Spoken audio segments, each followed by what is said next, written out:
लेकिन आज सबसे पहले हम आपको यह बताएंगे कि कैसे पाकिस्तान की क्रूर सेना ने पीओके को जलियांवाला बाग बना दिया और आसिम मुनीर खुद जनरल डायर बन गए। पाकिस्तान के कब्जे वाले कश्मीर में जो लोग सस्ती बिजली, आटा और नौकरियों की मांग कर रहे थे, उन पर पुंछ डिवीजन में पुलिस और पाकिस्तानी रेंजर्स के जवानों ने कल रात बर्बरतापूर्वक कार्रवाई की, बर्बरता दिखाई और 9 लोगों को गोलियों से भूनकर मार डाला, उनकी हत्या कर दी। पीओके के लोगों पर यह अत्याचार सिर्फ इसलिए किया गया ताकि वो अपने मुजफ्फराबाद लॉन्ग मार्च को स्थगित कर दें, लेकिन जनरल डायर बना आसिम मुनीर ऐसा करके भी कामयाब नहीं हुआ। अगर आप इन तस्वीरों को देखेंगे तो पाकिस्तानी सेना की क्रूरता के बाद भी बड़ी संख्या में लोग आपको यहां सड़कों पर उतरे हुए दिखाई देंगे, जो विरोध कर रहे हैं, मुखर हो रहे हैं। और रावलकोट से मुजफ्फराबाद तक लोगों ने सेना और सरकार को यह कहते हुए ललकारा कि अब वो इस जुल्म को और ज्यादा बर्दाश्त नहीं करेंगे, वो अब और सहेंगे नहीं। बड़ी बात इसमें यह है कि आसिम मुनीर ने हजारों जवानों को पीओके में तैनात किया है, लेकिन इसके बावजूद पीओके के लोगों ने अपना आंदोलन स्थगित नहीं किया है। वो अड़े हुए हैं, वो खड़े हैं। 9 लोगों की हत्या के बाद भी सरकार और सेना का विद्रोह करने के लिए लॉन्ग मार्च निकाला गया और इसमें भी पीओके की आजादी के नारे लगाए गए। और यकीन मानिए, पीओके में इस बार जो हो रहा है वो पहले हुए तमाम आंदोलन से बिल्कुल अलग है, जुदा है। आसिम मुनीर को डर है कि यह विद्रोह पीओके को पाकिस्तान से आजाद कराने की नींव भी बन सकता है। सोचिए, जो पाकिस्तान ईरान युद्ध में मध्यस्थता की कोशिशें करके खुद को शांति दूत साबित कर रहा था, उस पाकिस्तान का असली चेहरा क्या है? असली चेहरा यह है कि पीओके के लोगों को वो बेरहमी से मार रहा है, उन पर जुल्म कर रहा है, और तब मार रहा है जब ये लोग भी मुसलमान हैं, मुस्लिम हैं। लेकिन इन मुसलमानों के मानवाधिकारों की बात करने वाला कोई भी नहीं है, कोई नहीं। अगर होता तो शायद संयुक्त राष्ट्र में आज पीओके के मुद्दे पर विशेष सत्र बुलाया गया होता, ठीक उसी तरह जैसे गजा के मुद्दे पर बुलाया गया था। और यहां तो यह भी देखिए अब कि इन लोगों की आखिर मांगें क्या है। ये लोग तो पिछले साल जो मुजफ्फराबाद समझौता हुआ था उसे ही लागू करने की मांग कर रहे हैं, जो कि यह कहता है कि जिस पीओके से पूरे पाकिस्तान को 10 से 15% तक बिजली मिलती है, उस पीओके के साथ इंसाफ होना चाहिए, न्याय होना चाहिए। उसे न सिर्फ पर्याप्त बिजली मिलनी चाहिए बल्कि बिजली को सस्ती दरों पर उपलब्ध भी करवाना चाहिए। और यह कोई गैर वाजिब मांग है क्या? बिल्कुल भी नहीं, बड़ी साधारण सी मांग है। अगर पाकिस्तान को 10 से 15% बिजली पीओके से मिलती है तो इतना तो वहां के मुसलमानों का हक बनता है कि उनके घरों में भी यह बिजली पहुंचे। लेकिन आसिम मुनीर को यह मांग बर्दाश्त ही नहीं हो रही है। इसी समझौते में यह भी लिखा हुआ है कि पीओके के लोगों को गेहूं और अनाज पर सब्सिडी दी जाएगी, यानी कि ये लोग सस्ता अनाज मांग रहे हैं और इन्हें गोलियां मिल रही हैं, जबकि ये गोलियां अनाज पर दी जाने वाली सब्सिडी से सस्ती नहीं होगी, महंगी ही होगी। लेकिन इन मूलभूत मांगों के लिए पाकिस्तान की सेना और सरकार पीओके के लोगों का दमन कर रही है, उन्हें कुचल रही है और पूरी दुनिया इस पर खामोश है, चुप है। पीओके यानी पाकिस्तान ऑक्युपाइड कश्मीर, जिसे पाकिस्तान आजाद कश्मीर कहता है, यानी कि वहां की सरकार यह ढोंग करती है कि उसने पीओके को शासन व्यवस्था, अधिकारों की आजादी दी है और इसी आधार पर पाकिस्तान भारत के जम्मू कश्मीर का राग अलापता है। लेकिन आज हम आपको पाकिस्तान के उस कड़वे इतिहास का एक रिवीजन कराना चाहते हैं। विभाजन के समय साल 1947 में जम्मू कश्मीर एक अलग रियासत थी, यह आप सब जानते हैं। वो अलग रियासत थी और उसके शासक थे महाराजा हरि सिंह। उस समय जम्मू कश्मीर ने शुरुआत में भारत और पाकिस्तान दोनों से अलग रहने की कोशिश की, लेकिन अक्टूबर 1947 में परिस्थिति बदल गई। अक्टूबर 1947 में पाकिस्तान की ओर से आए कबायली लड़ाकों ने जम्मू कश्मीर पर हमला बोल दिया। उन्होंने हमला कर दिया और उस वक्त हमलावर तेजी से श्रीनगर की ओर बढ़ने लगे। और इस संकट के बीच में महाराजा हरि सिंह ने भारत से सैन्य सहायता मांगी, जबकि भारत की तत्कालीन सरकार ने सहायता देने से पहले जम्मू कश्मीर रियासत के भारत में कानूनी विलय की मांग रखी। यह बिल्कुल सीधी मांग थी।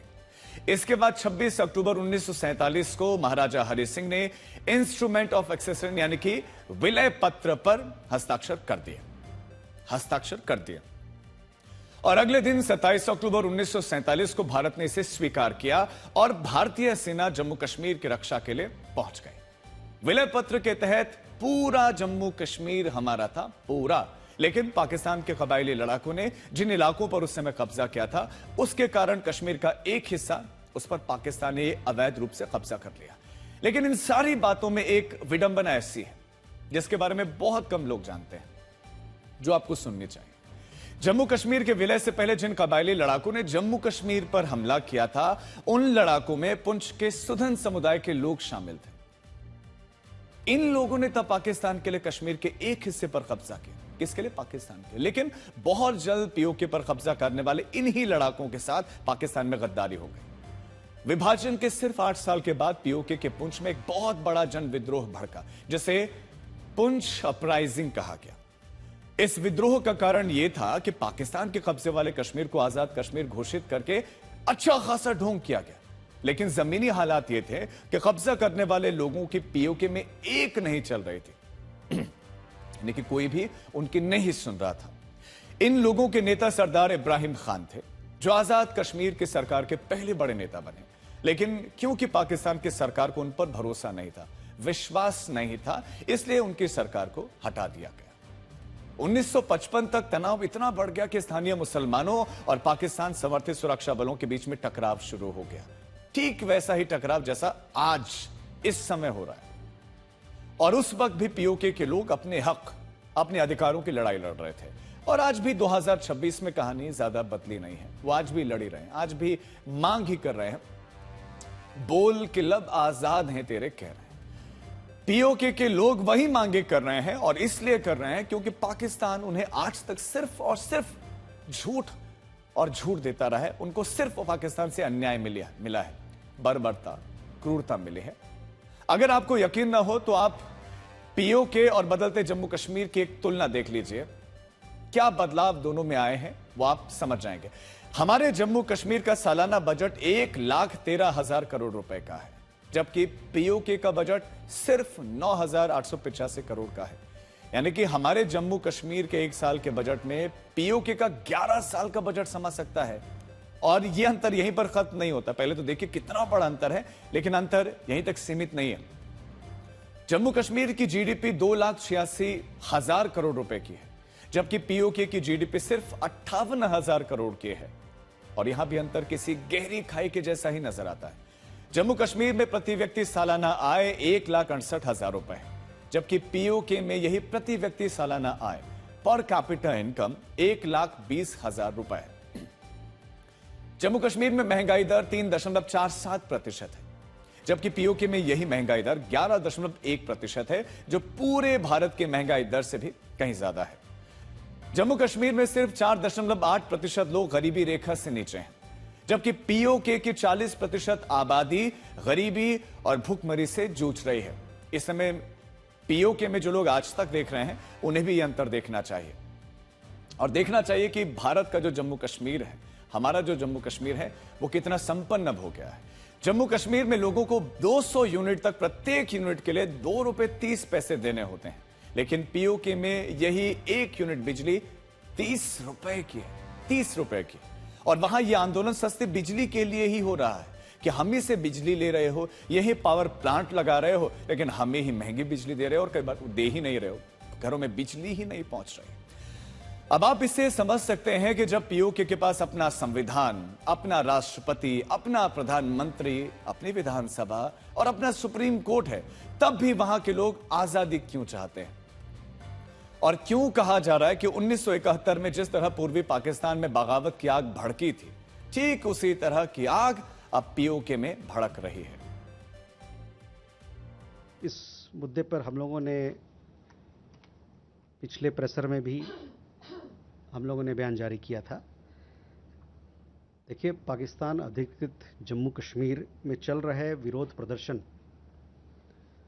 पाकिस्तान द्वारा अपने अवैध और जबरन कब्जे वाले क्षेत्रों में दशकों से चल रहे शोषण, मौलिक अधिकारों का हनन और प्रशासनिक उत्पीड़न, एडमिनिस्ट्रेटिव ऑपरेशन का सीधा परिणाम है और प्रमाण भी है।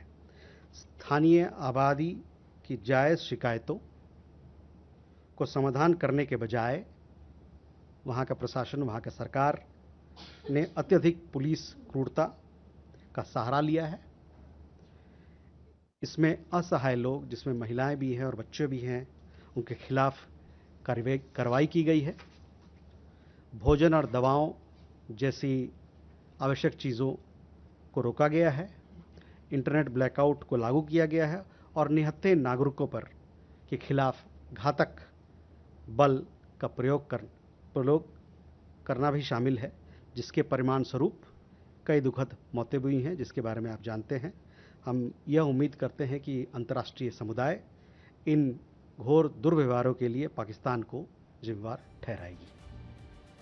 आज ये समझना भी जरूरी है कि जब पीओके में मुसलमानों पर जुल्म होता है, या बलूचिस्तान में मुसलमानों की हत्याएं की जाती हैं, या अफगानिस्तान में मुसलमानों पर बारूद बरसाया जाता है, या चीन जैसे देश में उइगर मुसलमानों का दमन होता है, तो इन मुसलमानों की कहीं कोई चर्चा नहीं होती है। लेकिन जब इजराइल गजा में हमले करता है तो गजा के मुसलमानों को लेकर अंतर्राष्ट्रीय मंचों पर चिंताएं जताई जाती हैं। और न सिर्फ चिंता जताई जाती है, खूब प्रदर्शन होते हैं, उनके लिए आर्थिक मदद जुटाई जाती है।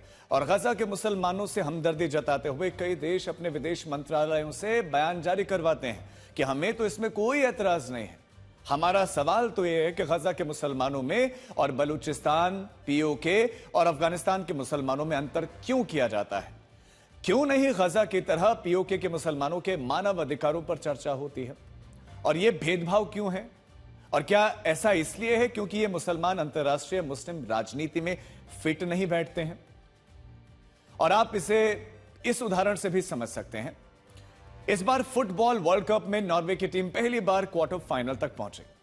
लेकिन यह बात बहुत कम लोग जानते हैं कि जब इस वर्ल्ड कप में क्वालिफाई करने के लिए अक्टूबर 2025 में नॉर्वे का मुकाबला इजराइल की टीम के साथ होना था, तब नॉर्वे फुटबॉल महासंघ ने यह ऐलान किया था, यह घोषणा की थी कि वो इस मैच से होने वाली आमदनी से गजा के मुसलमानों की मदद करेंगे।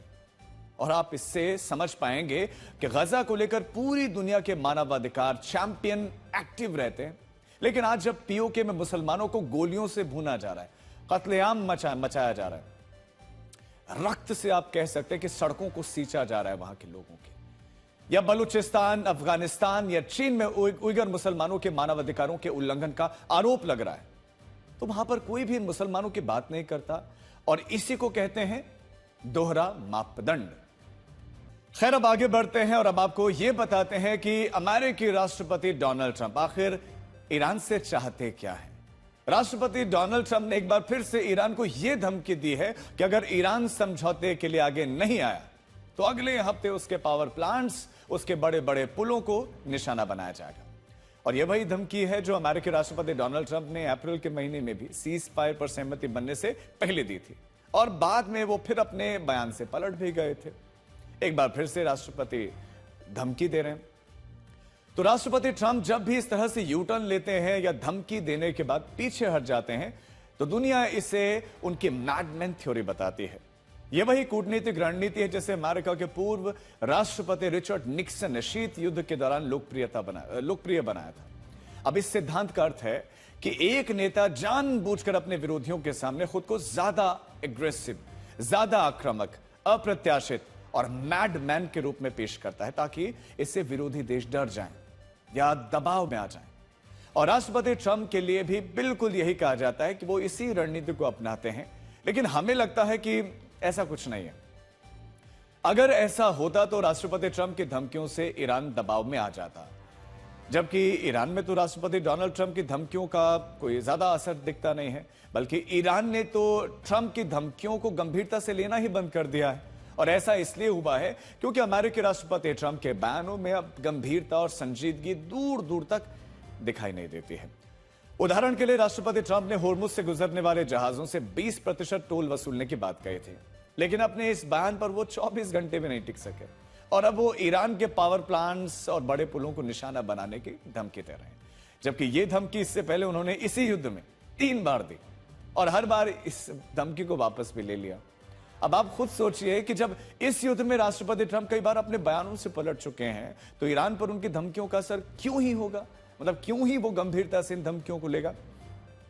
और अब भी ईरान ने राष्ट्रपति ट्रंप की धमकियों के बावजूद अपने हमलों को जारी रखा हुआ है। अमेरिका ने लगातार चौथी रात भी ईरान पर 7 घंटे तक हमले किए हैं, और यह युद्ध फिर से वहीं पहुंच गया है जहां पर 7 अप्रैल से पहले युद्ध खड़ा था। खैर, पाकिस्तान ने इस युद्ध में जो सीज फायर कराया उसका नतीजा तो पूरी दुनिया देख ही रही है, लेकिन अब हम आपको बताएंगे कि जब भारत इस तरह के युद्ध में शांति का प्रयास करता है तो उनका क्या असर होता है, क्या इंपैक्ट होता है।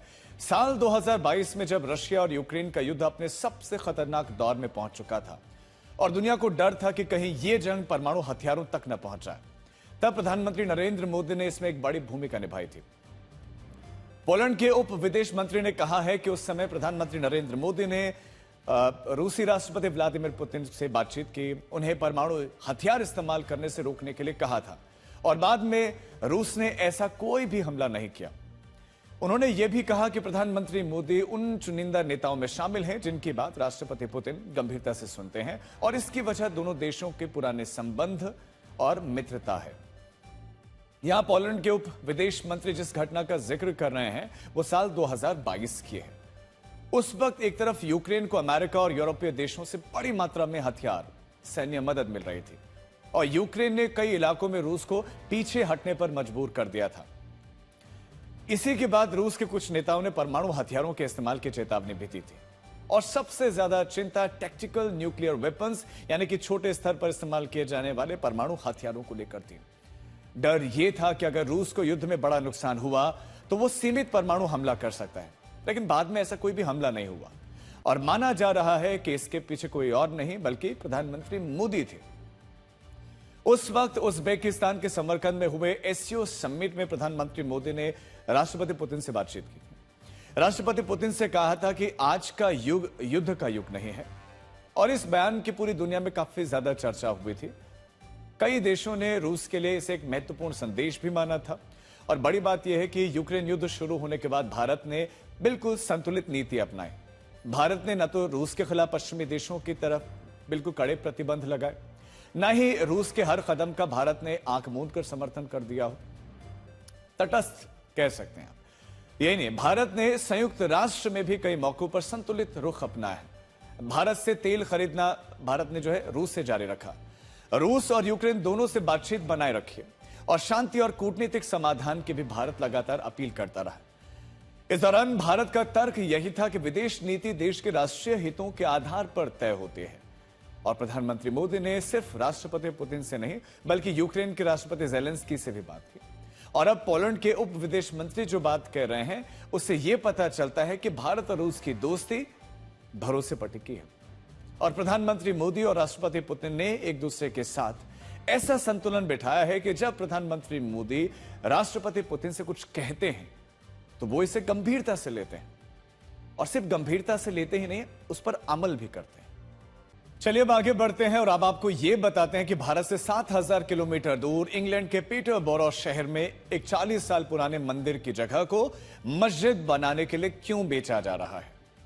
यह कहानी भगवान श्री राम के उस मंदिर की है जिसे साल 1972 में युगांडा से निष्कासित हुए हिंदू परिवारों ने खुद स्थापित किया था। साल 1986 में यह मंदिर एक ऐसी इमारत में बना जिसे सिटी काउंसिल ने हिंदू परिवारों को खुद लीज पर दिया था और दावा है कि स्थानीय हिंदू परिवार पिछले 14 सालों से इस जगह को खरीदने की कोशिशें कर रहे थे। उन्हें उम्मीद भी थी कि स्थानीय प्रशासन उन्हें इस इमारत को दे देगा, सौंप देगा इमारत को, लेकिन ऐसा नहीं हुआ और अब इस मंदिर की जगह पर मस्जिद बनाने की बात कही जा रही है। जी हां, मंदिर की जगह मस्जिद, और यह भी तब होने वाला है जब इस मंदिर के 56 किलोमीटर के दायरे में कोई दूसरा हिंदू मंदिर नहीं है, जबकि पीटरबोरो शहर में 19 मस्जिदें हैं, उसी शहर में 19 मस्जिदें हैं। इससे यह सवाल उठता है कि जिस शहर में पहले से 19 मस्जिदें हैं वहां एकमात्र हिंदू मंदिर को हटाकर मस्जिद बनाने के लिए यह इमारत क्यों दी जा रही है। हम चाहते हैं कि आप इस पूरी खबर को बहुत ध्यान से देखें और यह भी समझें कि जब बात हिंदू अल्पसंख्यकों की आती है तो धर्मनिरपेक्षता का पैमाना बदल क्यों जाता है। यहां पर अल्पसंख्यकों की धार्मिक आजादी का मुद्दा उठाने वाले लोग आखिर कहां चले जाते हैं, इस समय वो लोग कहां हैं। यह पूरा विवाद पहली बार तब चर्चा में आया जब पिछले साल पीटरबोरो सिटी काउंसिल ने अपना 6,500 करोड़ का कर्ज कम करने की प्लानिंग बनाई, योजना बनाई। इस योजना के तहत यह तय हुआ कि सिटी काउंसिल उन इमारतों की नीलामी करेगा जो उसने लीज पर दे रखी हैं। इनमें भी जिस इमारत में आज से 40 साल पहले भगवान श्री राम का मंदिर स्थापित हुआ था, उस इमारत को भी नीलामी में शामिल कर दिया गया। हिंदू पक्ष को उम्मीद थी कि वो इस इमारत को सिटी काउंसिल से खरीद लेगा और अपने आराध्य भगवान श्री राम के मंदिर को बचा लेगा, लेकिन सिटी काउंसिल ने नीलामी में यह जमीन यूके इस्लामिक मिशन को बेच दी। ये एक इस्लामिक संस्था है जो साल 1962 में बनी थी और जो ब्रिटेन में अभी 43 मस्जिदों और इस्लामिक केंद्रों का संचालन करती है। और जब सिटी काउंसिल ने मंदिर की जगह इस्लामिक संस्था को बेची, तो इस संस्था ने यहां पर एक मस्जिद और इस्लामिक केंद्र बनाने का ऐलान किया। इससे हिंदू परिवारों की आस्था को गहरा झटका लगा। उन्होंने सिटी काउंसिल से पूछा कि आखिर यह जमीन उन्हें क्यों नहीं बेची गई और आखिर मंदिर की जगह को मस्जिद बनाने के लिए कैसे बेचा जा सकता है, जबकि वहां पर पहले से मंदिर स्थापित था। इस पर सिटी काउंसिल ने यह कहा, उनकी दलील भी आपको जाननी चाहिए। उन्होंने कहा कि नीलामी में उसे हिंदू पक्ष से ज्यादा पैसे इस इस्लामिक संस्था से मिल रहे हैं, जिसके कारण उसने ये इमारत इस संस्था को देने का फैसला किया। उस वक्त उस फैसले का काफी ज्यादा विरोध भी हुआ और यह मामला दोबारा से फिर काउंसिल कैबिनेट के पास में भेजा गया।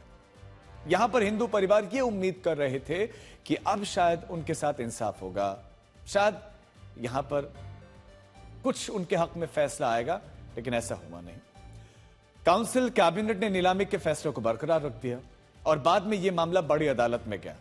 अब बाहर से देखने पर यह पूरा मामला कानूनी दांव पेच का लगता है, लेकिन हिंदू परिवारों का आरोप है कि इसके पीछे असल में एक दूसरी कहानी है। इस मंदिर की ट्रस्टी गौरी चौधरी का कहना है कि हाल ही में पीटरबोरो सिटी काउंसिल में नया प्रशासन आया, नया सिस्टम आप कह सकते हैं क्या आया है, और सिस्टम में लोग नए आए। इनमें भी ज्यादातर नेता इस्लाम धर्म को मानने वाले हैं, जिसके कारण मंदिर की यह जगह मस्जिद बनाने के लिए दे दी गई। और हिंदू पक्ष यह भी आरोप लगाता है कि अयोध्या में जिस तरह विवादित ढांचे को हटाकर भव्य राम मंदिर बना, उसका बदला लेने के लिए यहां मंदिर की जमीन मस्जिद के लिए बेच दी गई। हमने इन आरोपों की पुष्टि करने के लिए पीटरबोरो सिटी काउंसिल की आधिकारिक वेबसाइट को चेक किया और वहां पर हमने जो देखा वो थोड़ा हैरान करने वाला था।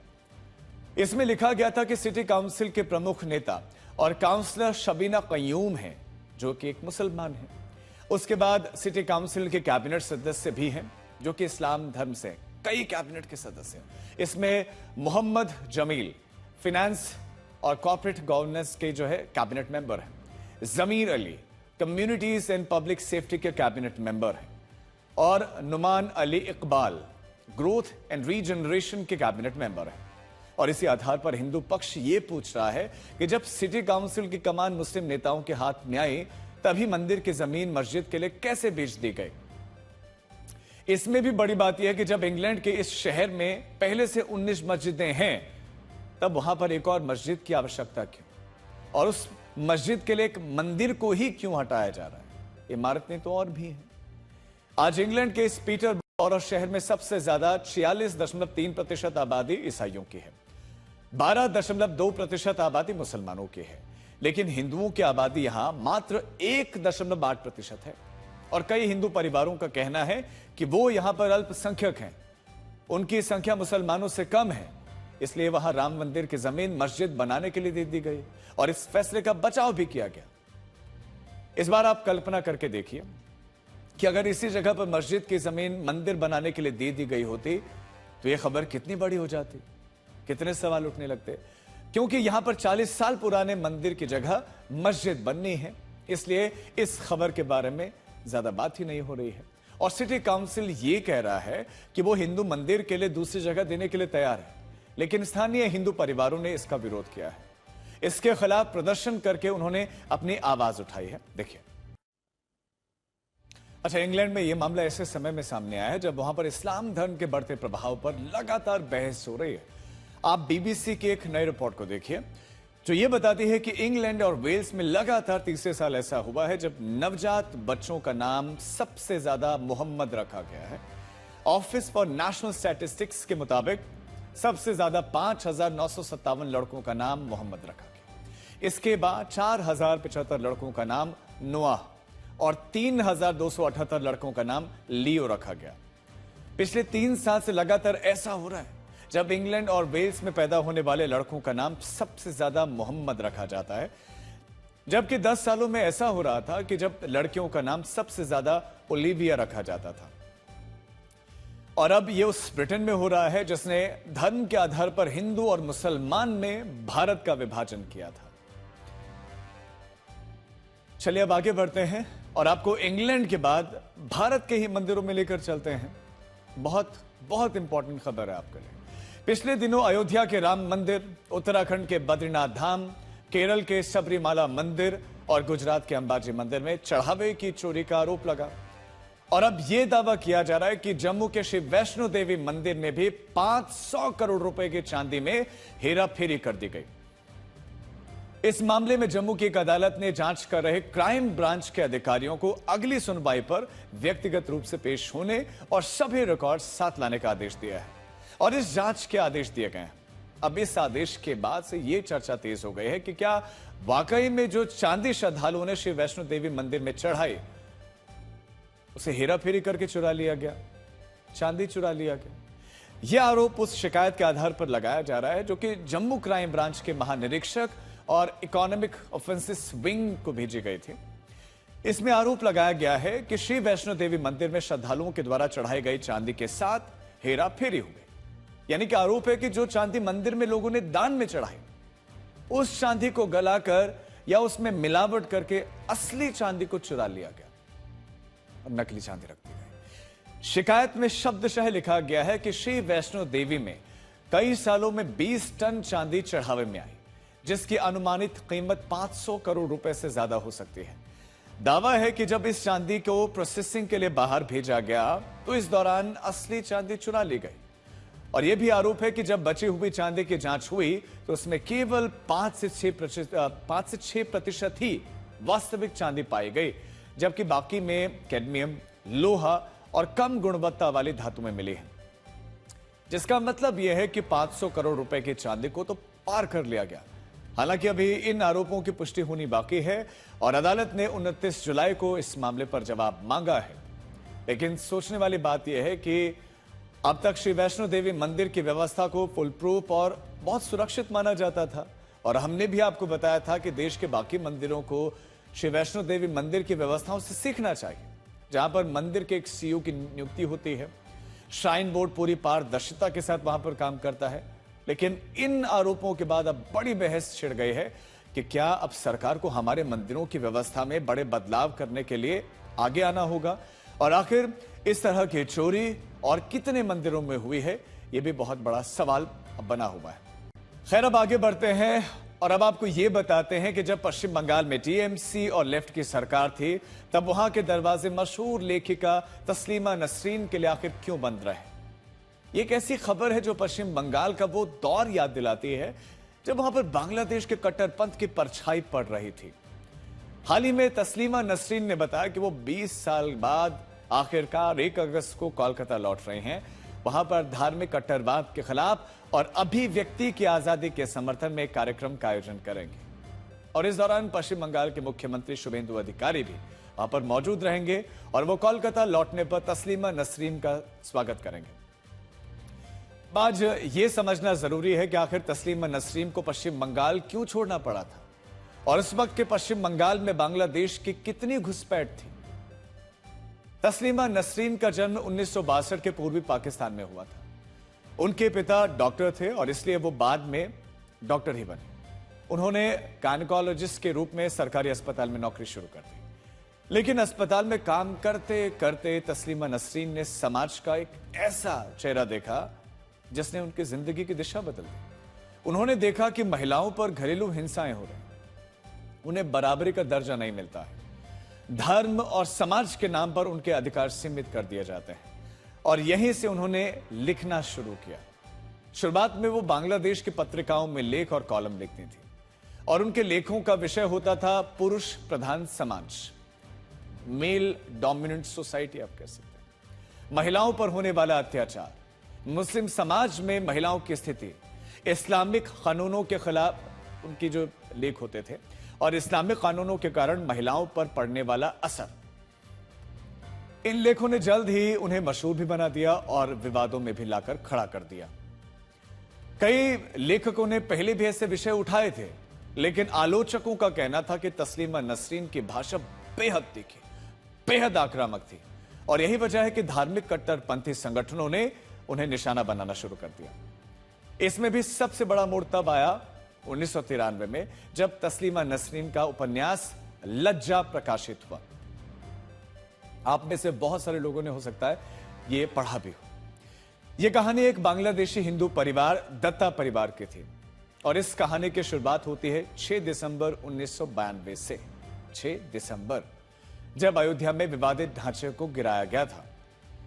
यह उपन्यास बांग्लादेश में हिंदू परिवारों की पीड़ा दिखा रहा था और यह बता रहा था कि कैसे इस हिंदू परिवार को उन मुसलमानों ने भी नहीं बख्शा जिन पर वो भरोसा करते थे।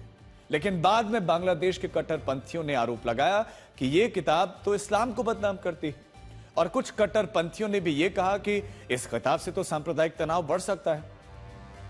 और आखिरकार तत्कालीन प्रधानमंत्री खालिदा जिया की सरकार ने इस किताब के प्रकाशित होने के लगभग 7 महीनों के बाद इस किताब पर प्रतिबंध लगा दिया, बैन लगा दिया। यह विवाद चल ही रहा था कि एक अखबार ने यह खबर छापी कि तस्लीमा नसरीन कुरान में बदलाव करने के लिए कह रही हैं, जबकि तस्लीमा नसरीन का कहना था कि उन्होंने कुरान में नहीं बल्कि शरीयत कानून में बदलाव की मांग की थी, शरीयत में। लेकिन इस सफाई के बाद भी बांग्लादेश में हालात बिगड़ गए। कुछ कट्टरपंथी संगठनों ने उन्हें मारने तक के लिए इनाम तक का ऐलान कर दिया। जून 1994 में तस्लीमा नसरीन किसी तरह से बांग्लादेश छोड़कर फिर स्वीडन पहुंच गए। यहीं से उनकी निर्वासन की जिंदगी शुरू हुई। बाद में उन्हें स्वीडन की नागरिकता भी मिल गई। हालांकि विदेश में रहते हुए तस्लीमा नसरीन का मन बंगाल में ही बसता था।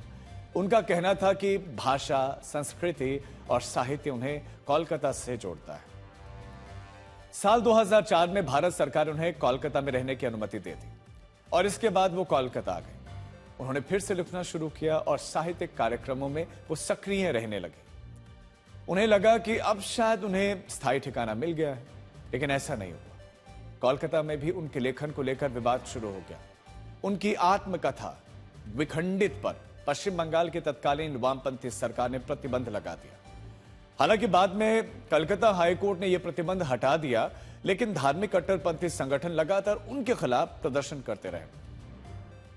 साल 2006 में कोलकाता की टीपू सुल्तान मस्जिद के इमाम सैयद नूरूर ने सार्वजनिक रूप से घोषणा की कि वो व्यक्ति जो तस्लीमा नसरीन का चेहरा काला करेगा उसे इनाम से नवाजा जाएगा, वो उसे इनाम देंगे।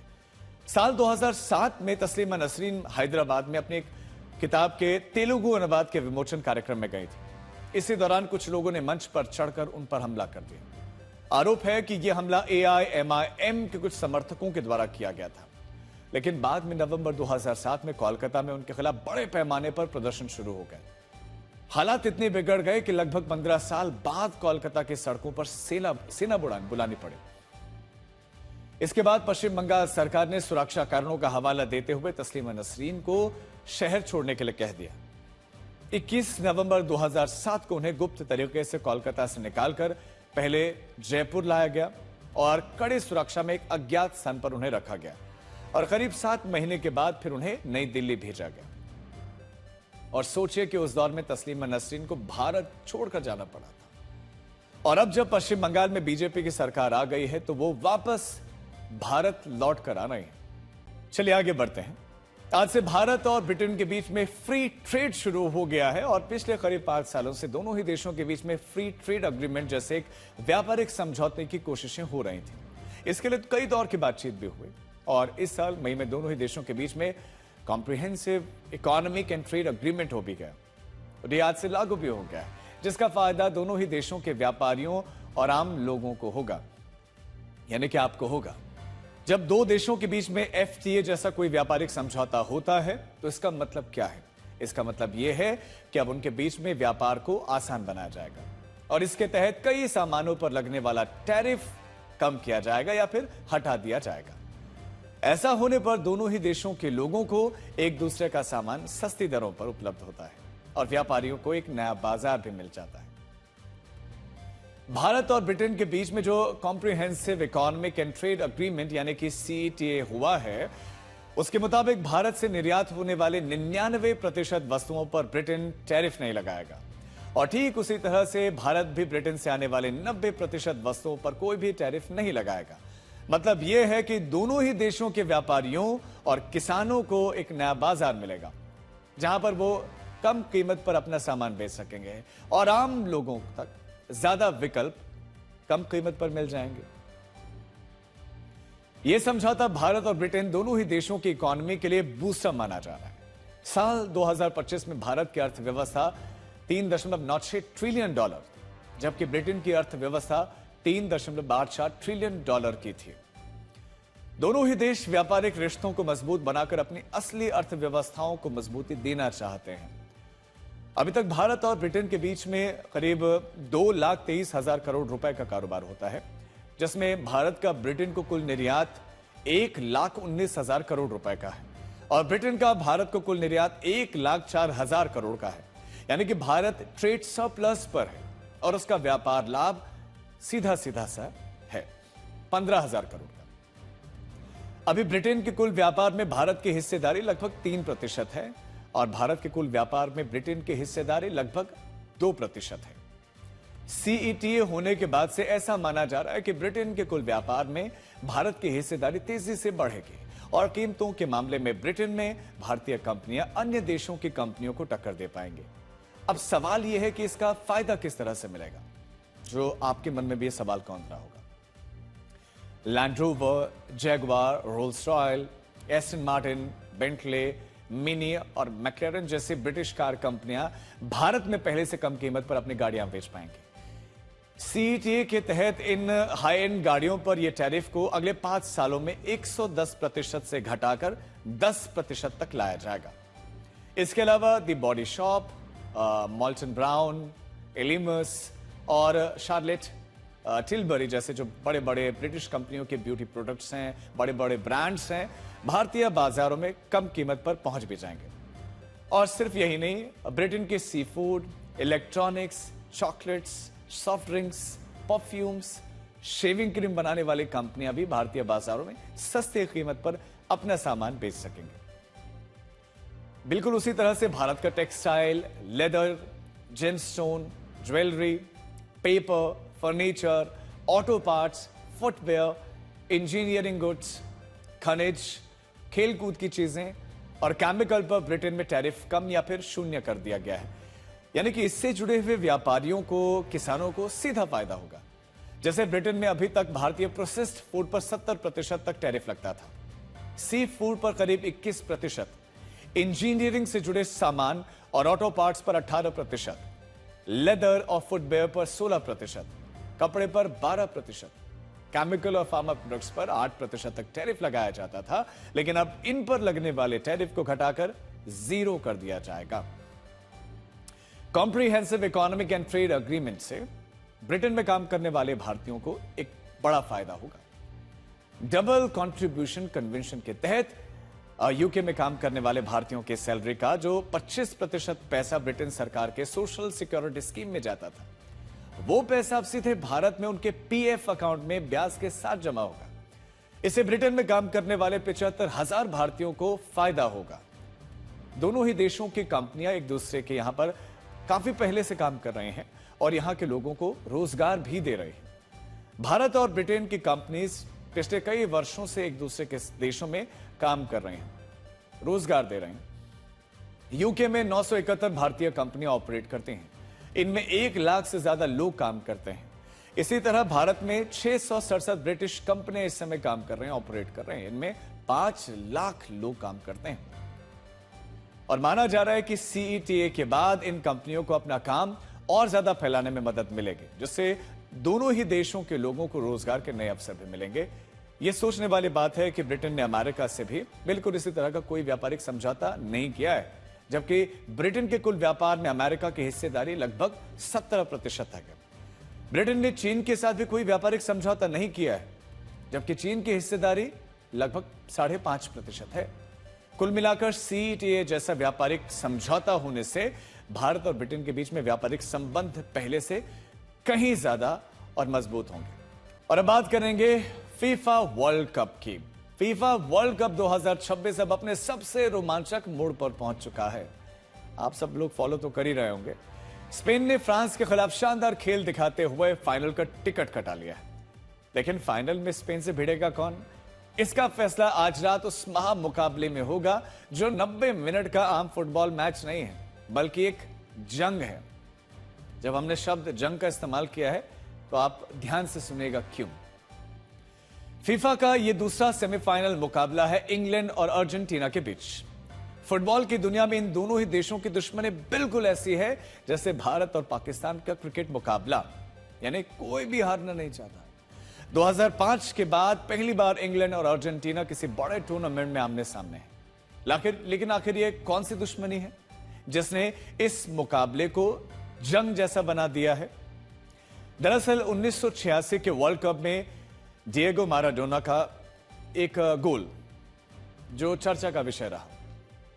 माराडोना की चालाकी को अंग्रेज आज भी नहीं भूले हैं, जिसमें उन्होंने हाथ से गोल करके इंग्लैंड को रुला दिया था, जो हैंड ऑफ गॉड के नाम से मशहूर है। इंग्लैंड सूद समेत इसे स्पेन को चुकाना चाहता है, लेकिन यह दुश्मनी सिर्फ मैदान तक सीमित नहीं है। इसकी जड़ें 1982 के युद्ध तक भी जाती हैं।